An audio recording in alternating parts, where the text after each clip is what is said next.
Subscribe channel Truth.id dan aktifkan lonceng notifikasi untuk mendapatkan informasi seputar live streaming dan video khotbah terbaru. Posisi tombol subscribe berada di kanan atas channel kami dan jangan lupa nyalakan loncengnya.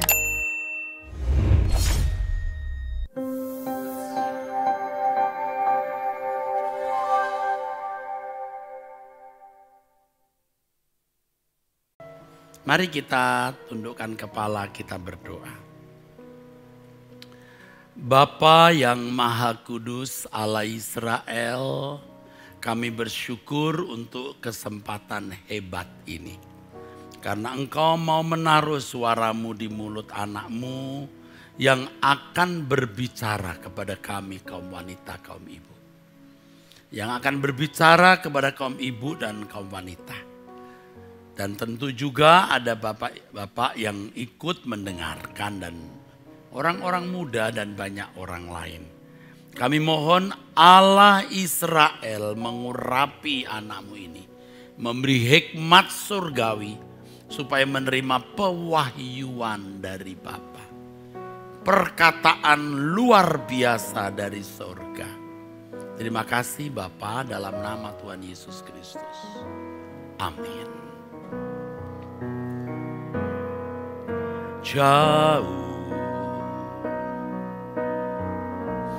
Jauh di sana rumah Bapakku,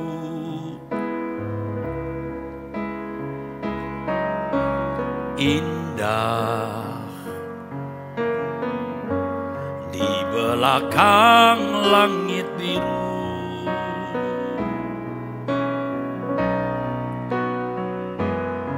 Rindu hati ke sana dan segera jumpa dengan Tuhanku.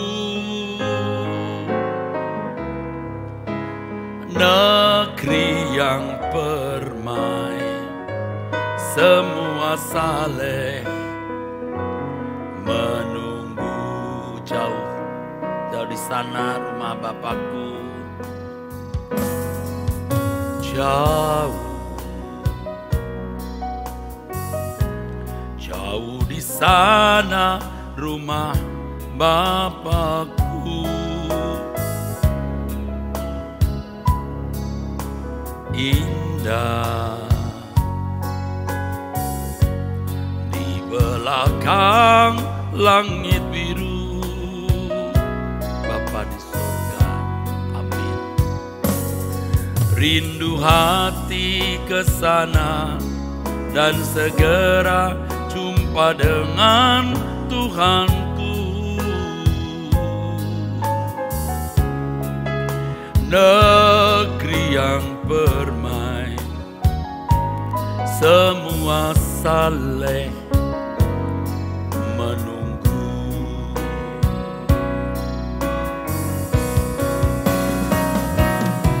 Tiada yang ku nanti lagi, apapun di bumi ini. Rindu hatiku pulang ke sana. Di sisa hari-hariku berbuah-buah bagimu, tanda cinta dan kerinduan. Tiada yang ku nanti lagi, apapun di bumi ini. Rindu hatiku pulang ke sana. Di sisa hari-hariku berbuah-buah bagimu, tanda cinta dan kerinduan. Tiada yang ku nanti lagi, apapun di bumi ini. Rindu hatiku pulang ke sana. Di sisa hari-hariku berbuah-buah bagimu, tanda cinta dan kerinduanku. Tanda cinta, tanda cinta dan kerinduanku. Tanda tanda cintaku, tanda cinta dan kerinduanku.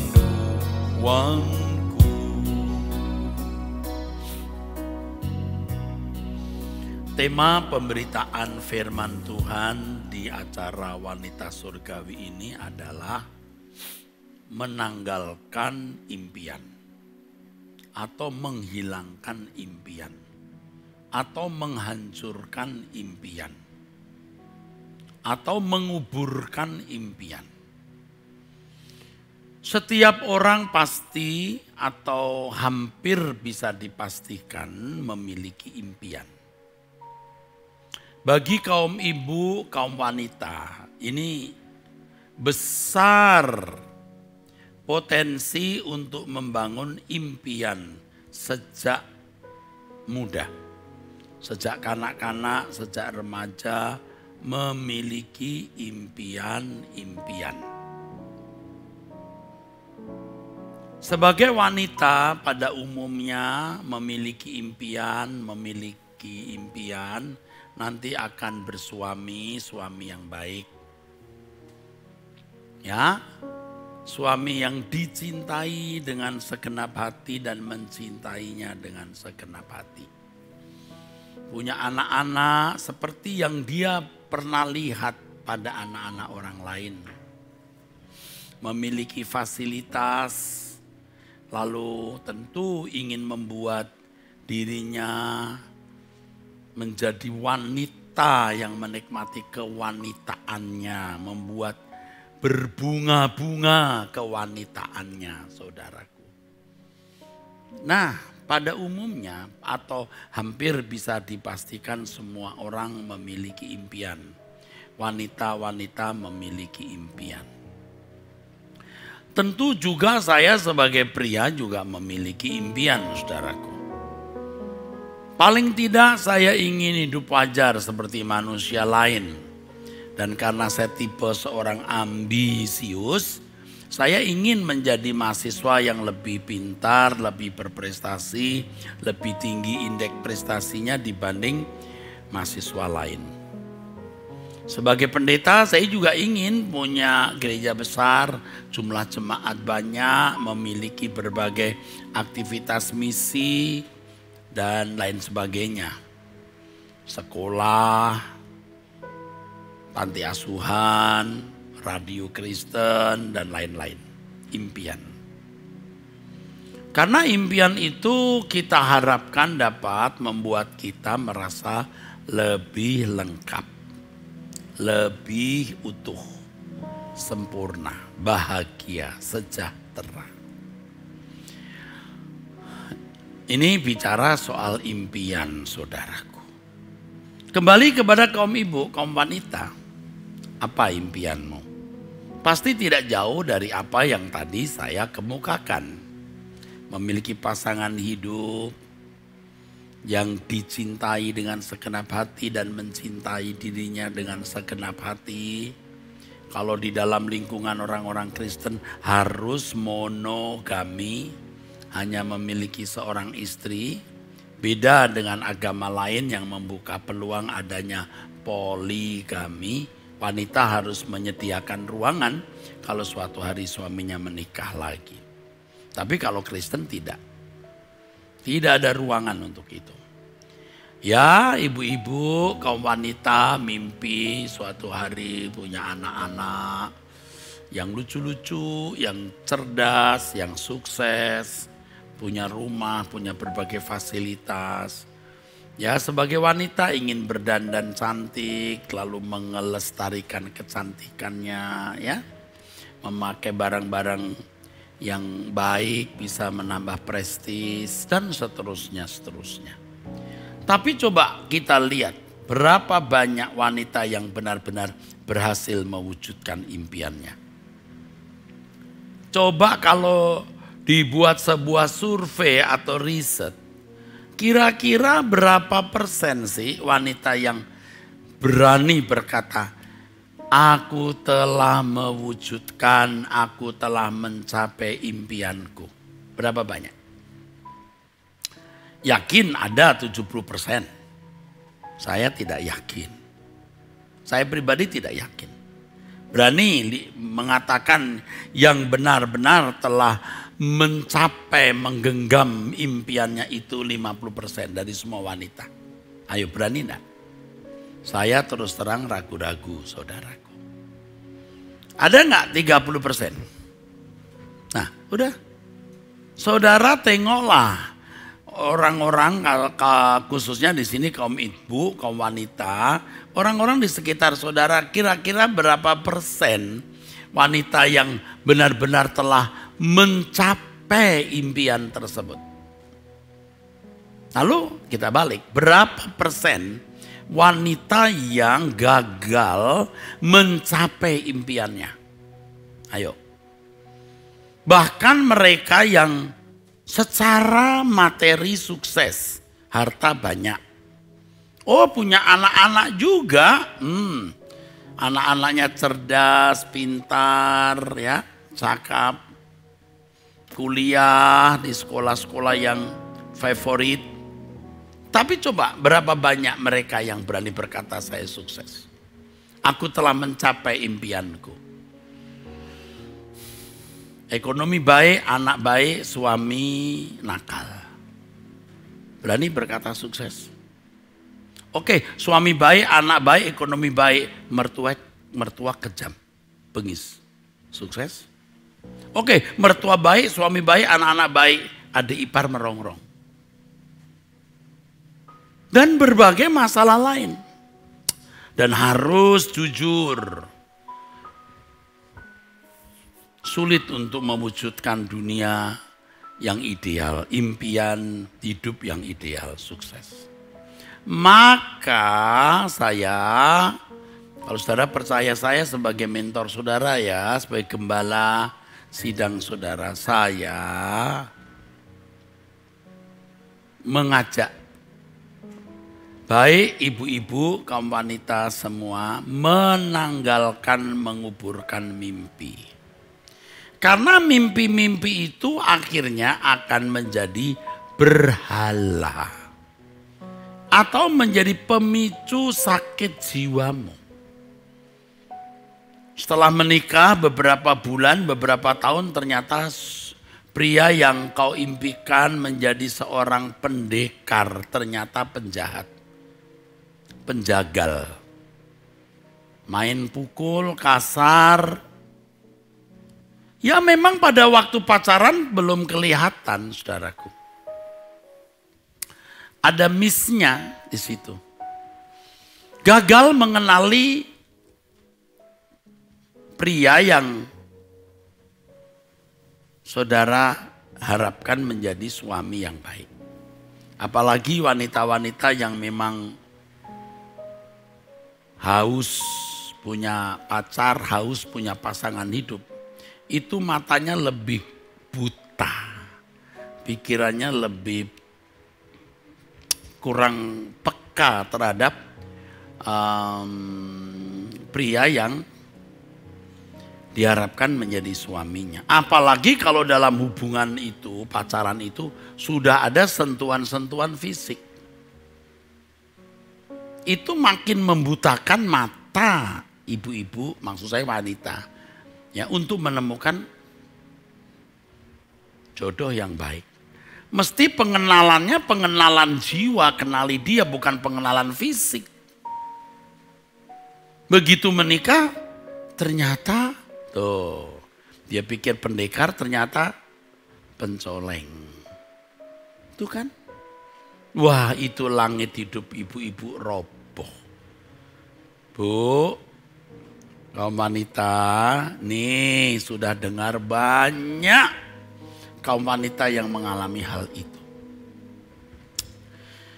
Tertekan, stres akhirnya menjadi kanker, tumor ya.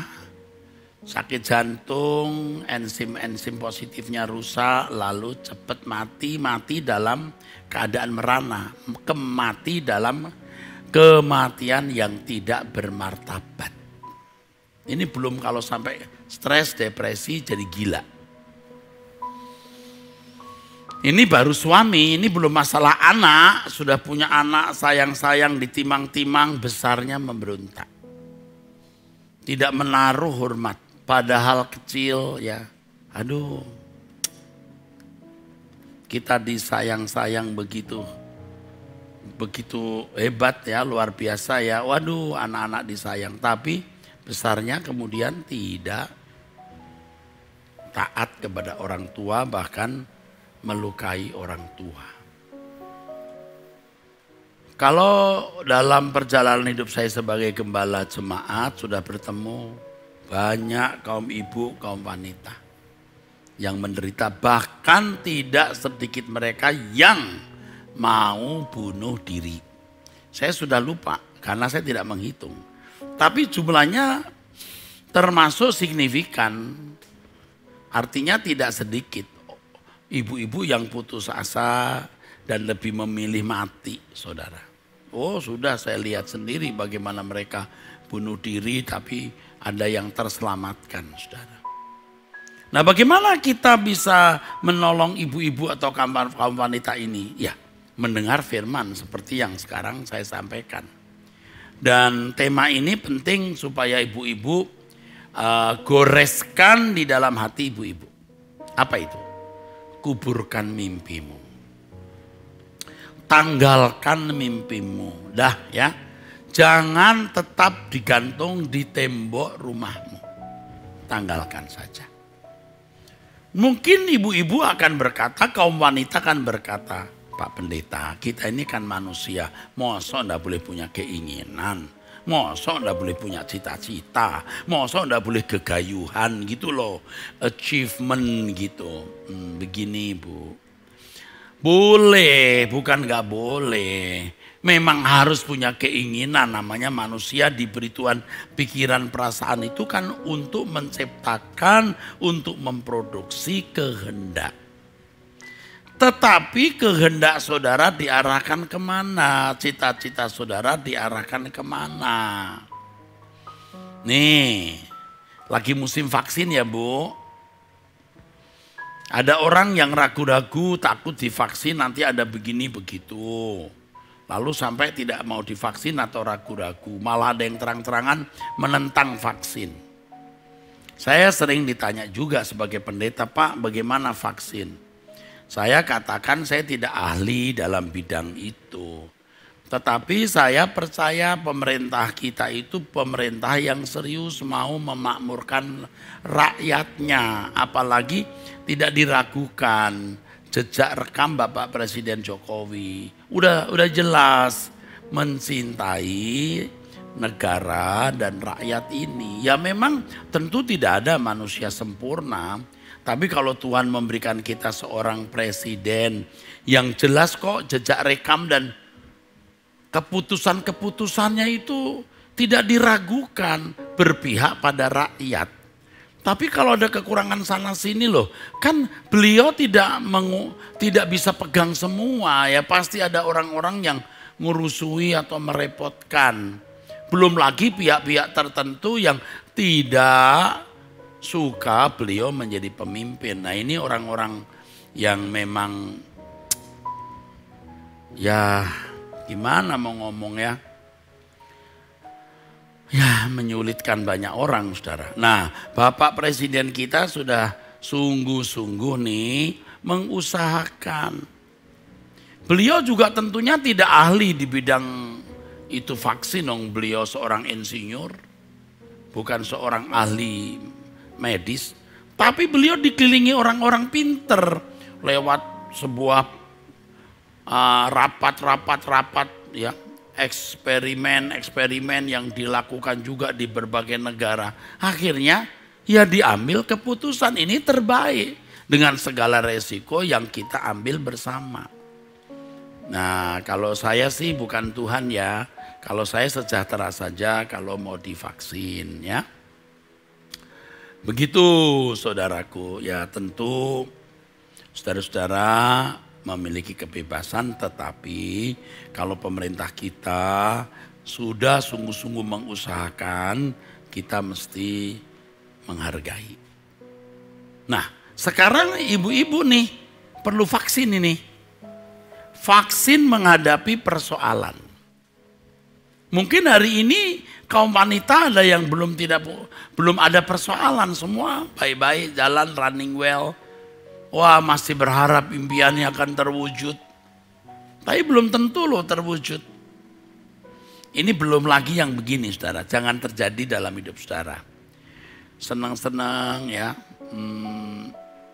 senang-senang, punya anak, punya suami baik, mertua baik, wah semua baik. Tapi tiba-tiba kok nyut nih bagian ini nih. Ke dokter. Dokter berkata, ini kanker ganas. Toh, bisa. Tiba-tiba kok badan kok jadi tidak enak terus. Wah, gejala-gejalanya macam-macam. Terus ke dokter bawa berkata, ini leukemia. Wah, punya duit tenang ke luar negeri. Ada penyakit-penyakit yang dokter juga hands up. Kalau bukan Anda, anak, keluarga, orang yang Anda kasih. Oh, semua serba baik, mertua baik, keluarga baik, usaha baik, ekonomi baik, suami baik. Tiba-tiba jebret krisis ekonomi. Usaha nggak baik lagi. Dari kaya jadi banyak hutang. Bisa, janganlah. Kita itu berpikir yang tidak realistis. Saya bukan nakut-nakuti, bukan mengancam kok. Ini dunia.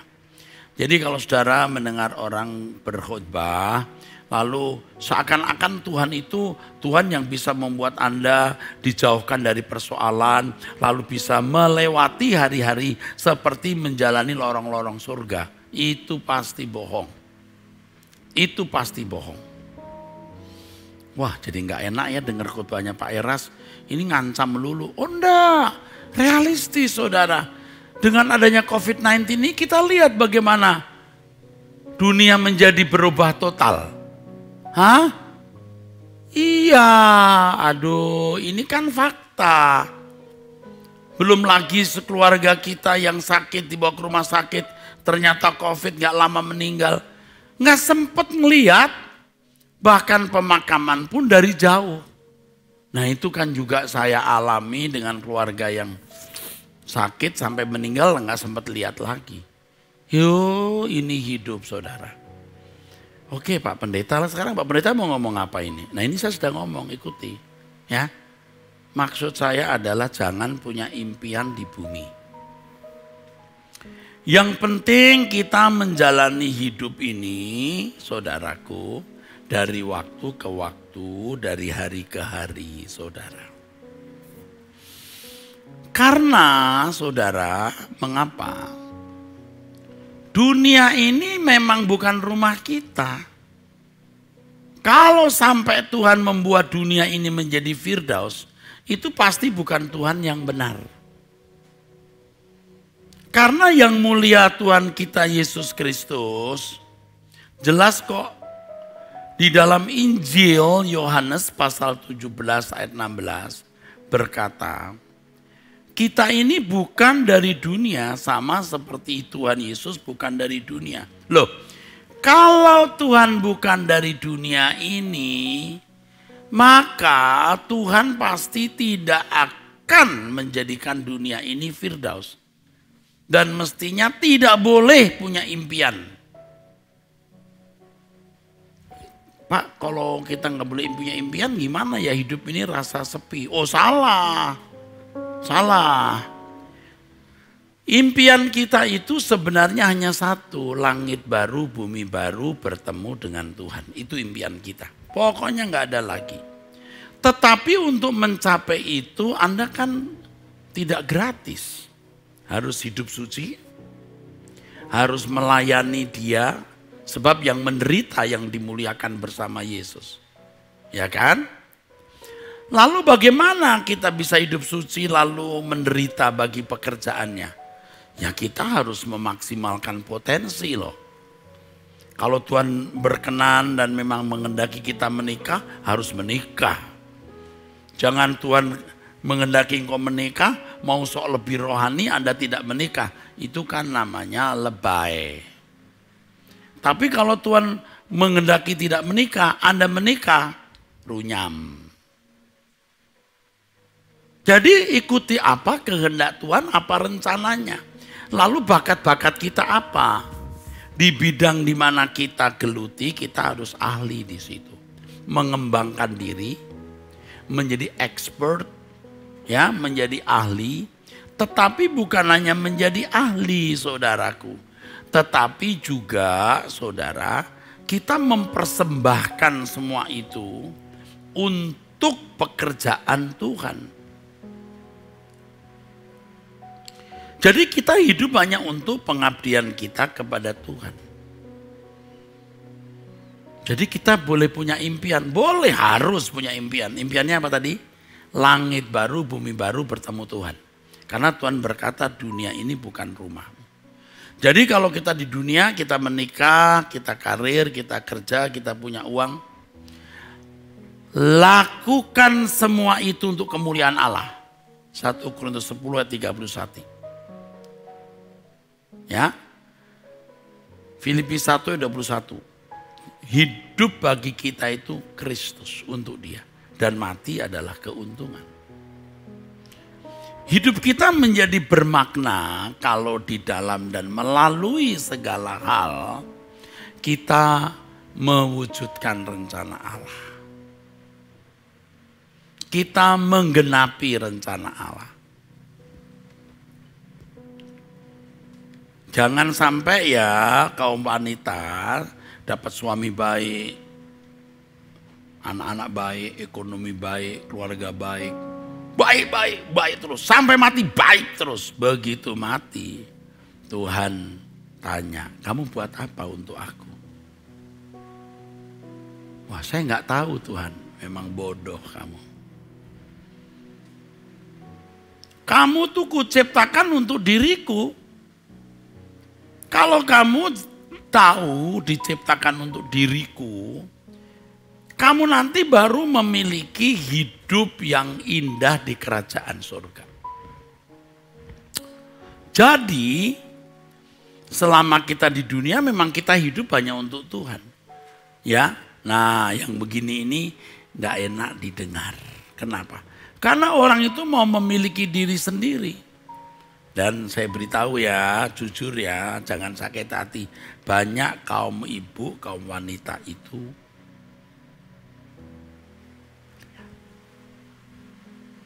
Anda dengar suara saya? Tidak dengar? Liar. Waduh Pak, emangnya kita binatang? Enggak, bukan binatang. Liar itu artinya tidak bisa dikendalikan. Binatang liar, kuda liar, anjing liar, itu nggak bisa dikendalikan. Nggak bisa dikendalikan. Kuda liar, dijinakkan dulu. Kalau nggak dijinakkan, dinaikkan, orang yang menunggangi dibanting, patah punggungnya. Langsung lumpuh. Anjing liar, digigit mati. Kalau anjing liar itu bukan hanya mau gigit, makan saudara. Tapi ada anjing yang dijinakkan akhirnya dia bisa berguna untuk majikannya. Kuda juga tidak liar jadi tunggangan, mendorong kereta itu. Begitu saudara, ya. Liar. Nah supaya nggak liar gimana Pak? Tapi nanti dulu, mungkin ada ibu-ibu yang masih tersinggung. Pak jangan pakai kata liar loh Pak. Loh begini Bu. Ini mau kasih contohnya gimana ya supaya ibu-ibu itu kaum wanita ini jelas. Sebab tidak sedikit kaum wanita itu memang bagaimana ya. Nggak bisa diatur. Nggak bisa diatur. Mau menang sendiri gampang tersinggung. Pokoknya serba aku. Kalau untuk kepentingannya sendiri wah dibela. Tapi untuk kepentingan orang lain tidak. Nah kadang-kadang suami sampai kabur dari rumah. Itu dasarnya juga karena kesalahan istri juga. Saya bukan karena laki-laki bela suami. Memang pada umumnya atau lebih banyak ya suami-suami yang memang tidak setia. Tapi sering dipicu oleh istri. Istri itu sebelum menikah itu tunduk begini sama suami. Ya, begitu punya anak dia agak begini. Begitu suami bisa diatur dia begini. Dan satu lagi dia begini, lama-lama diinjek. Lama-lama diinjek. Lalu suami diinjek, diomel-omelin. Pulang kesorean dianggap males. Papi jangan pulang sore-sore begini loh, males nanti kalau sampai dipecat. Makan apa? Oi makan apa? Oke, Ngai makan apa? Saya makan apa? Kalau pulangnya kemalaman. Dari mana nih? Dari mana? Lembur. Lembur apa? Dengan siapa lemburnya? Tuh. Makan banyak dibilang rakus, nggak makan dituduh sudah dilayani orang lain. Ada ibu-ibu yang begitu. Suami jadi pusing. Kenapa istriku begini? Dulu saya pikir bidadari, ternyata kuntilanak. Ini galaknya itu loh. Masuk rumah lupa buka sepatu, udah teriak kenceng. Mestinya kan, Pap tolong bisa nggak buka sepatu? Ini lagi dibersihkan, ini banyak COVID kan. Oh iya sorry, jangan papi nggak mikir. Aduh, itu suami capek. Lihat istri seperti ini, yang model L ini ya. L itu apa tadi? Tidak J, apa J? Jinak. Jinak di hadapan Tuhan ya, bukan jinak oleh suami ya. Nah, suami jadi stres lihat istri begini. Waduh, nih kalau begini saya bisa TBC nih. Bisa TBC gua. Aduh, bahaya nih. Kalau begini, aku mendingan enggak deh. TBC itu tidak bisa ciami. T tidak bisa ciami. Hidupnya nggak enak. Waduh, kalau di kantor begitu muncul, sekretaris sudah bilang, selamat pagi Pak. Nundukin, pagi Pak. Mau minum kopi atau susu? Waduh, ini mana begitu bau minyak wanginya ser. Wah, waduh. Terus suami bilang, I'm in heaven. I'm in heaven. Tapi begitu pulang ke rumah, waduh. Lembah peperangan. Nah sekarang kita mau ibu-ibu berubah kan ya. Yang pertama jangan punya impian dulu, tanggalkan. Ya vaksinnya itu ini, mimpikan langit baru bumi baru bertemu dengan Tuhan Yesus. Mimpikan. Itu vaksinnya. Saya sering berkata hidup ini tragis. Nggak lama ketemu pasangan hidup, anak-anak. Nanti salah satu ada yang pergi dulu. Tragis. Life is so tragic. Hidup itu tragis. Vaksinnya cuma satu. Langit baru, bumi baru. Apa Bu? Langit baru, bumi baru bertemu dengan Tuhan. Jadi kalau kita hidup di dunia ini, kita mau dibentuk, kalau saya katakan dijinakkan nanti saudara marah. Tapi Yesus berkata di Matius 11 ayat 28-29, pikul kuk yang kupasang, emangnya yang dikasih kuk itu siapa? Binatang. Tuh, yang diberi kuk itu binatang. Kenapa binatang dikasih kuk atau diberi kuk? Supaya jinak. Yang kedua bisa didaya gunakan. Makanya ya saudara, ibu-ibu tuh ya, yang melayani pekerjaan Tuhan tapi belum selesai dengan dirinya sendiri, yang galak-galak itu. Aduh, membuat orang jadi mundur saudaraku. Saya sudah beberapa kali, betul ini bukan sekali, mendengar kaum wanita berkata begini, saya tidak mau Pak aktif di kaum wanita. Komisi wanita, saya mendingan di kebaktian umum saja atau kebaktian di mana tidak ada kumpulan ibu-ibu. Loh, kenapa? Aduh Pak, ibu-ibu itu mulutnya Pak. Wah, emangnya hanya ibu-ibu yang punya mulut? Kaum bapak juga punya mulut. Rupanya ada kelebihan mulutnya. Jadi kalau pria misalnya ngomong tuh 20.000 kata per hari, kalau wanita itu 40.000. Tentu tidak semua wanita begitu ya. Nah itu dia, semua dikomentari. Itu suami pulang dari kantor sepuyeng gini. Waduh, daripada begini mendingan saya main biliar ya, atau main catur. Sekarang kita berubah. Jangan banyak ngomong.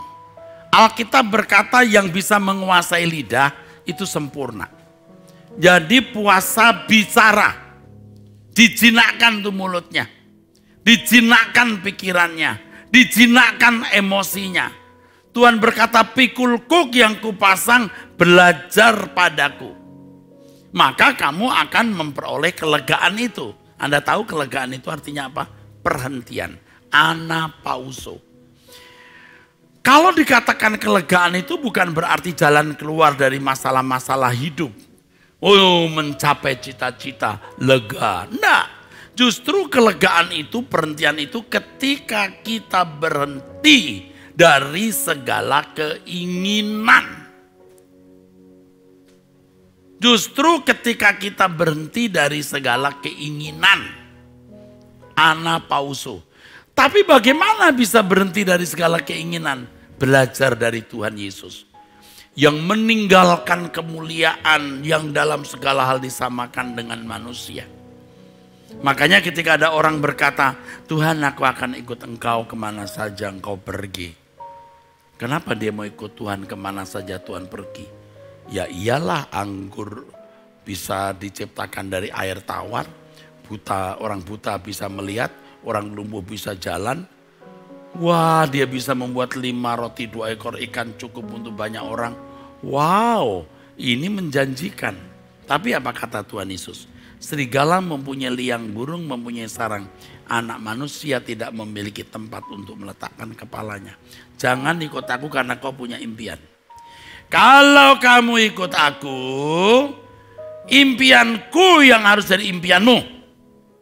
Jadi kalau orang Kristen punya impian yang tidak sama dengan impian Tuhan Yesus, maaf, dia tidak ikut Yesus.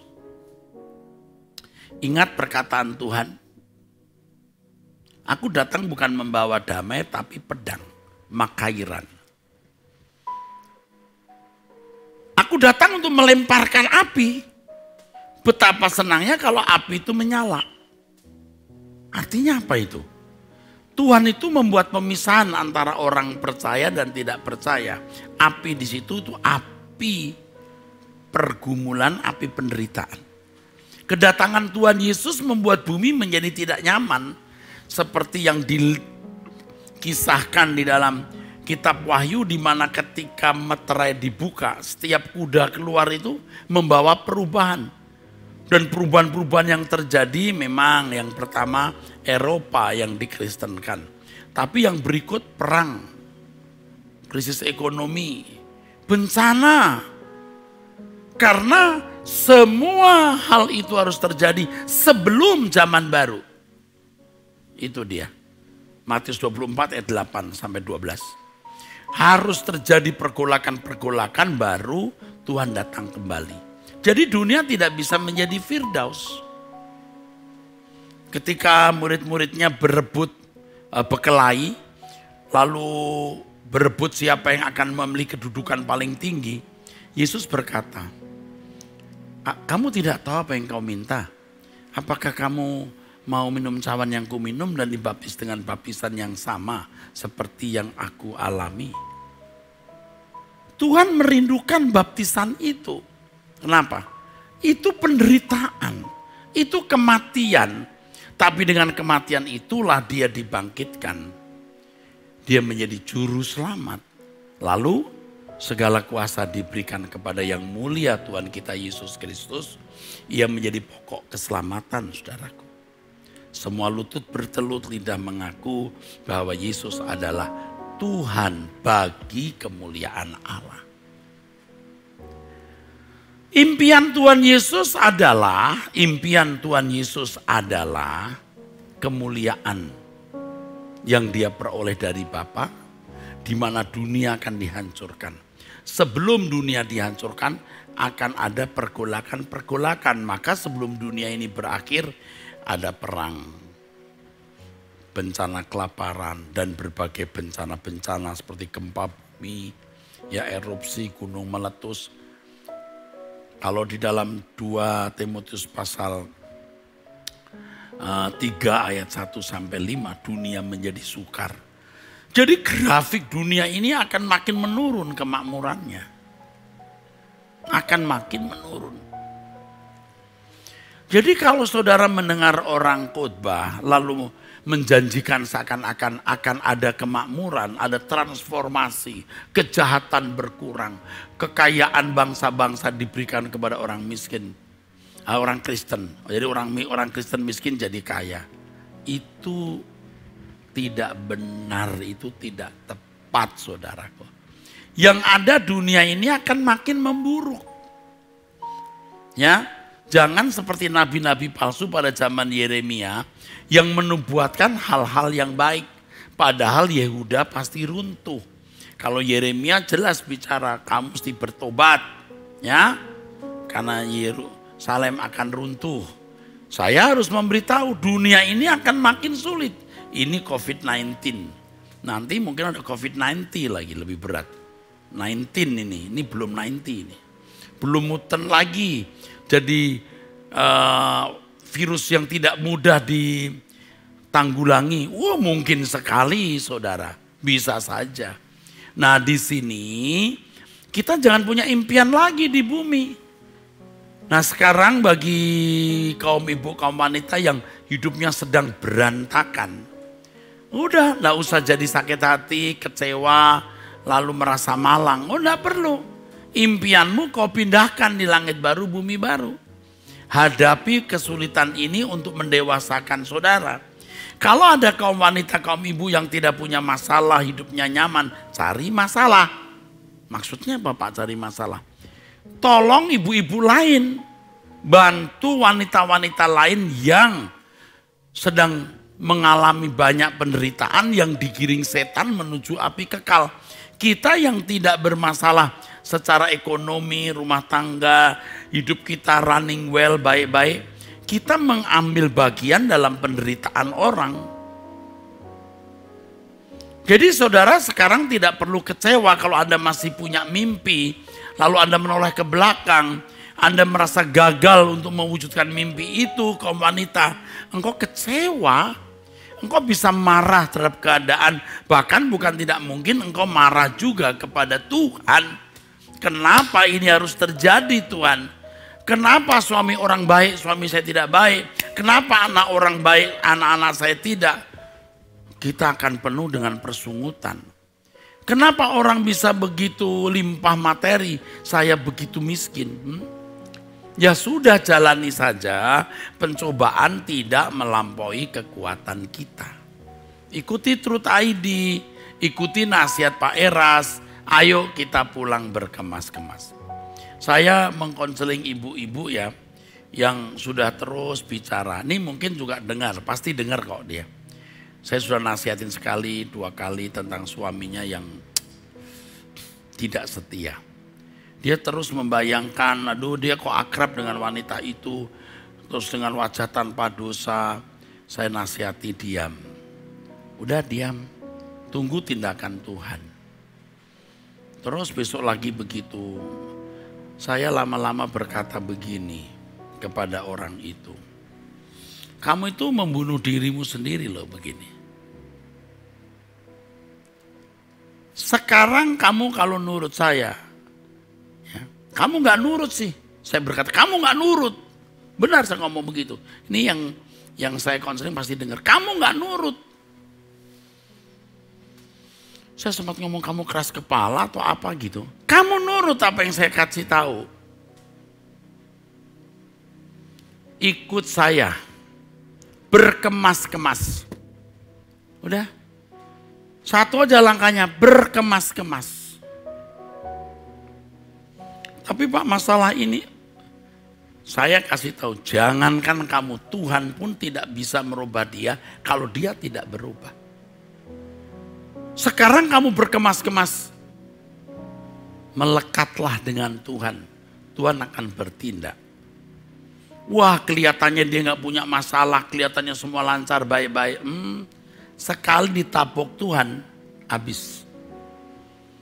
Kalau anak nakal dijewer orang tuanya, merah kupingnya.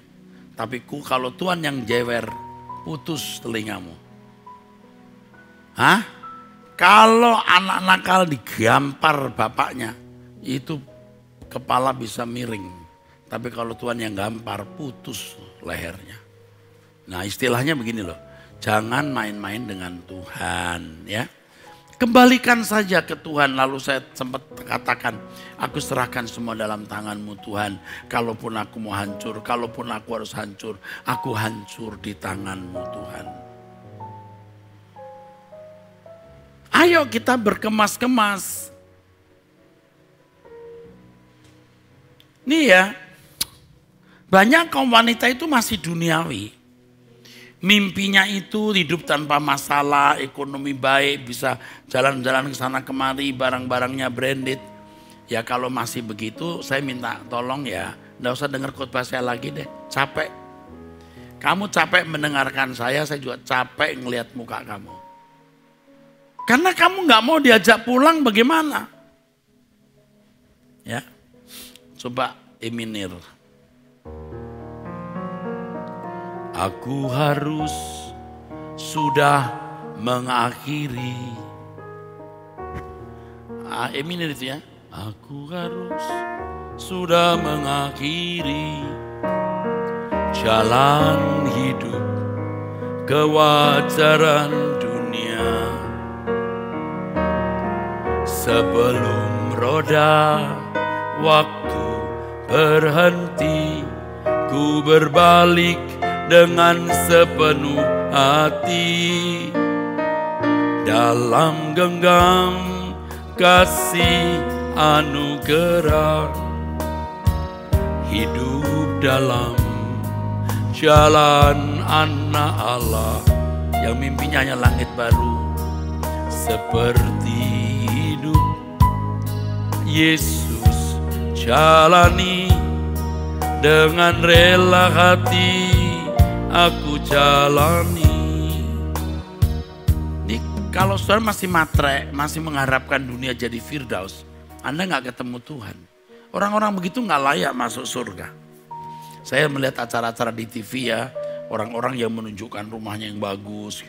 Wih, kerennya rumahnya, ada kolam renangnya, lalu wah ini loh, di setting begini ya, temanya itu minimalis, terus wah bagus. Dalam hati saya, berapa lama sih kamu hidup? Ya, terus suaminya muncul, terus ini suami saya, terus cium itu. Hari ini dicium, 3 bulan lagi berantem pukul-pukulan. Yang itu fakta-fakta tuh. Kok bisa loh kita lihat lalu ikut-ikutan mempunyai hidup seperti itu. Mimpi sakit nanti. Jangankan punya rumah besar, rumah kecil pun enggak. Nyatanya hanya kontrak. Tapi enggak apa-apa. Kalau mimpi kita langit baru, bumi baru, kita bisa menjalani. Ya, ada satu ibu muda, ya mungkin udah enggak muda sekali. Biasanya pasti ikut. Itu beberapa tahun lalu di luar kota ya, waktu di luar kota dia sempat diskusi atau konseling dengan saya. Waduh, suaminya memang kurang ajar sekali, saudara. Ya, bener-bener. Lalu saya katakan, udah nggak apa-apa. Dia tinggalkan kamu ya udah nggak apa-apa. Dan sekarang kamu fokus saja. Nah, kemudian hari dia berkata, puji Tuhan Pak, syukur waktu itu Bapak memberi penguatan kepada saya demikian. Oh iya, sekarang gimana? Ya nggak ada suami, juga nggak punya anak. Lalu indah. Ikut Truth ID. Ngapain? Berkemas-kemas. Ya. Akhiri cara hidup anak dunia yang masih memimpi-mimpi. Akhiri kita ikut kebenaran firman Tuhan, hidup seperti Yesus hidup. Jadi sisa-sisa yang ada ini ya udah tetap dipegang. Aku harus sudah mengakhiri jalan hidup kewajaran dunia.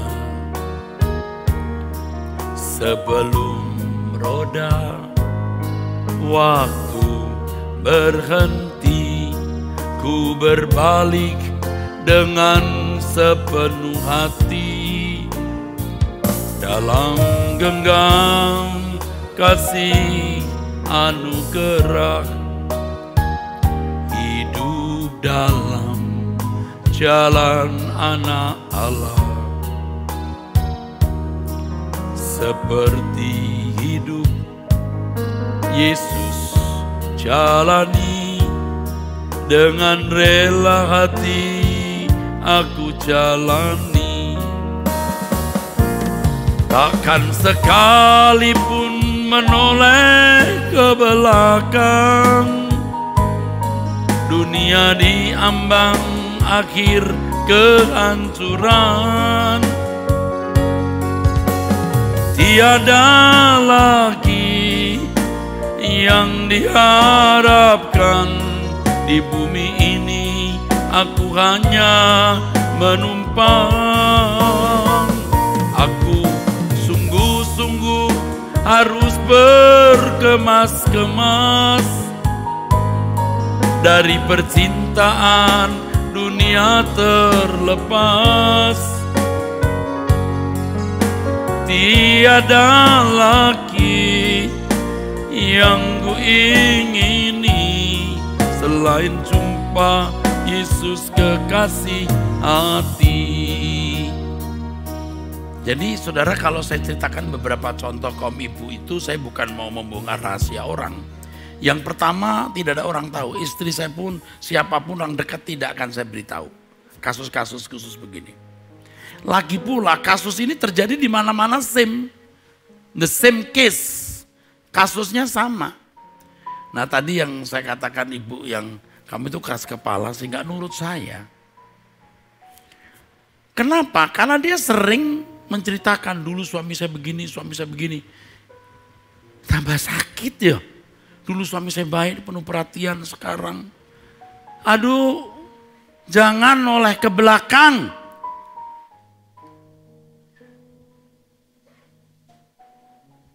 Saya juga melayani seorang ibu yang waktu suaminya meninggal dia begitu kecewa. Sampai beberapa tahun dia tidak bisa lupa. Saya sudah berkali-kali berkata, Tuhan tidak mungkin salah mengambil kebijaksanaan. Waduh, dia bersungut-sungut. Setelah 3 tahun atau 4 tahun ini, dia juga meninggal dunia. Sekarang dua-duanya meninggal. Coba seandainya waktu itu dia gak bersungut-sungut. 3 tahun. Suami duluan. Kalau gak duluan dia nanti dicaplok kuntilanak. Jadi rusak, biar duluan. Lalu baru istri ini melayani Tuhan, ini si istri juga. Ada aktif di gereja, menyusul. Suami enggak, bagus. Ya memang ada faktor-faktor lain yang terjadi, anak-anaknya misalnya. Tapi Tuhan itu bijaksana, saudara. Ya, ayo kita berkemas-kemas. Vaksinnya cuma satu kok. Melawan dunia yang tragis ini vaksinnya cuma satu, langit baru, bumi baru. Kalau menghadapi kejahatan dunia vaksinnya apa Pak? Satu saja, menjadi seperti Yesus. Tidak ada cara lain. Jadi sejak saya menyampaikan firman ini, saya minta ibu-ibu bertobat ya. Kalau ada ibu-ibu kaum wanita yang hidupmu nyaman, jangan tenggelam dalam zona nyamanmu sampai engkau tidak mempersiapkan dirimu masuk rumahmu sendiri. Rumah kita, rumah Bapak di surga. Jangan menoleh ke belakang, apakah dulu kita miskin atau kaya, bagaimana keadaan kita masa lalu, sudah jangan menoleh. Lihat ke depan, jangan mengingini apa yang pernah kita ingini, jangan bermimpi lagi apa yang pernah kita mimpikan. Kubur, buang ke laut paling dalam, dan beri tulisan di laut itu, dilarang mancing di sini. Ya, kubur, bikin nisan, ada tulisannya, jangan bongkar kuburan. Ya, takkan sekalipun menoleh ke belakang. Dunia diambang akhir kehancuran. Tiada lagi yang diharapkan di bumi ini. Kita hanya menumpang. Aku sungguh-sungguh harus berkemas-kemas dari percintaan dunia terlepas. Tiada lagi yang kita ingini selain jumpa Yesus, kekasih hati. Kita tidak menoleh ke belakang lagi, saudara, ya. Saya mau mengajak saudara-saudara menjadi wanita-wanita yang pemberani. Makanya nanti hari Kamis, ya, ada seminar wanita, seminar Waski Wanita Suara Kebenaran Injil yang diselenggarakan oleh Wanita Suara Kebenaran Injil Rehoboth Kelapa Gading dengan judul Wanita Pemberani. Kamis tanggal 4 Maret jam 6:30 waktu Indonesia Barat. Jadi ibu-ibu kaum wanita ikut hadir di acara itu. Ya, jangan berkata, nanti saya ikut siaran tunda saja. Beda pada waktu kita hadir dan live saya menyampaikan firman, suasana hadiratnya itu beda, saudaraku. Lalu ada seminar parenting tanggal 6 Februari jam 10. Dan ini juga seminar yang sangat dibutuhkan, ya. Mengenal jejak Tuhan dalam hidup orang tua. Jadi bagaimana anak-anak menemukan jejak orang tua yang membawa anak-anak ke surga. Wah, ini penting sekali. Tadi saya lupa, saya itu mestinya harus memberitahu di semua kebaktian, ya. Saya berharap saudara ikut di seminar ini. Bagaimana anak-anak bisa menemukan jejak Tuhan dalam hidup orang tua. Supaya anak-anak ikuti jejak itu. Jadi jangan lupa hari Kamis jam 6:30 malam. Ya, oke. Kita akan kembali bertemu di Wanita Surgawi seperti biasa nanti hari Senin jam 2, ya. Takkan sekalipun menoleh ke belakang. Dunia diambang akhir kehancuran. Tiada lagi yang diharapkan di bumi ini. Aku hanya menumpang. Aku sungguh-sungguh harus berkemas-kemas dari percintaan dunia terlepas. Tiada lagi yang kuingini, tiada lagi, katakan, yang kuingini selain jumpa Yesus, kekasih hati. Kalau ada kaum wanita punya prinsip ini, tiada lagi yang kuingini selain jumpa Yesus. Anda jadi kekasih Tuhan Yesus. Anda dibela Tuhan. Pasti dibela Tuhan. Jadi saudara mau berubah, ya. Tanggalkan mimpimu, kuburkan mimpimu, buang mimpimu. Sekarang kita punya mimpi yang sama dengan Tuhan Yesus.